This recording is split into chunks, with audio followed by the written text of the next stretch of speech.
যুক্তরাষ্ট্রের মিনেসোটা অঙ্গরাজ্যের মিনিয়াপলিসে federal immigration কর্তৃপক্ষের এজেন্টদের গুলিতে নিহত অ্যালেক্স প্রেটিকে ঘিরে একের পর এক তথ্য সামনে আসছে।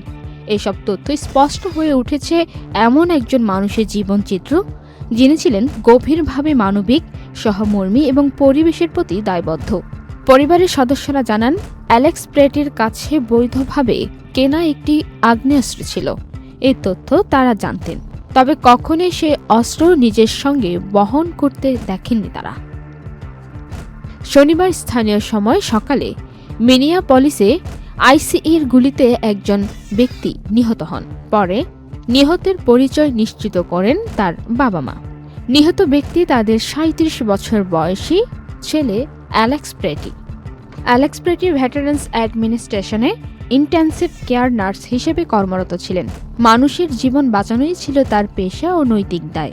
এই মাসের শুরুতে মিনিয়াপলিসে এক ফেডারেল অভিবাসন কর্মকর্তার গুলিতে র্যানি গুড নামের এক নারী নিহত হন। ওই ঘটনার প্রতিবাদে আয়োজিত বিক্ষোভে অংশ নিয়েছিলেন অ্যালেক্স প্রেটি।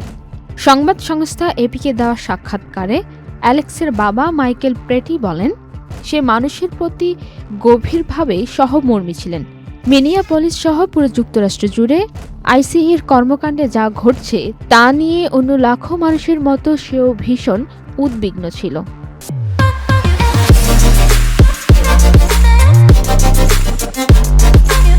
অ্যালেক্সের মা সুসান প্রেটি জানান, দেশের ভবিষ্যৎ নিয়ে তার ছেলে অত্যন্ত চিন্তিত ছিলেন, বিশেষ করে ট্রাম্প প্রশাসনের পরিবেশ নীতি শিথিল করা নিয়ে। তিনি বলেন, মানুষ বিনা কারণে ভূ-প্রকৃতি ধ্বংস করছে, এটা সে সহ্য করতে পারত না। সে প্রকৃতিপ্রেমী ছিল, এই দেশকে সে ভালোবাসত, কিন্তু মানুষ প্রকৃতির সঙ্গে যা করছে তা সে ঘৃণা করত। অ্যালেক্সের বাবা জানান, ঘটনার প্রায় 2 সপ্তাহ আগে ছেলের সঙ্গে তাদের কথা হয়েছিল। তখন অ্যালেক্স বলেছিলেন, বিক্ষোভে অংশ নিলেও কোনো ধরনের বোকামি করা যাবে না। এই বিষয়ে তিনি সচেতন ছিলেন। ঘটনার সময় অ্যালেক্স প্রেটির কাছে একটি বন্দুক থাকলেও তিনি সেটি বের করেছিলেন কিনা ইউএস বর্ডার পেট্রোল কর্মকর্তারা সে বিষয়ে কিছু উল্লেখ করেননি। ঘটনাস্থলে ধারণ করা ভিডিওগুলোতে তাকে বন্দুক বের করতে দেখা যায়নি। আল জাজিরার খবরে বলা হয়, ঘটনার একটি ভিডিওতে দেখা গেছে আইসির সদস্যরা প্রেটি ও অন্যান্য বিক্ষোভকারীদের দিকে মরিচের গুঁড়া ছুটছেন। ওই সময় প্রেটিকে তা প্রতিহত করতে এবং অন্যান্য বিক্ষোভকারীদের সহায়তা করতে দেখা যায়। পরে কয়েকজন আইসিই সদস্য তাকে মাটিতে ফেলে মারধর করেন। এরপর গুলিবিদ্ধ অবস্থায় রাস্তায় পড়ে থাকতে দেখা যায় অ্যালেক্স প্রেটির নিথর দেহ।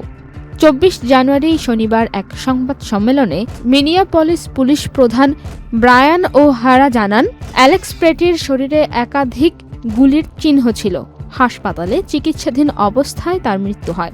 তিনি মিনিয়াপলিসের বাসিন্দা এবং মার্কিন নাগরিক ছিলেন, একজন নার্স, একজন প্রতিবাদী, একজন প্রকৃতিপ্রেমী। অ্যালেক্স প্রেটির জীবন ও মৃত্যু এখন যুক্তরাষ্ট্র জুড়ে প্রশ্ন তুলছে ক্ষমতা, মানবতা এবং সহমর্মিতার ভবিষ্যৎ নিয়ে। পান্না আক্তার, চ্যানেল আই।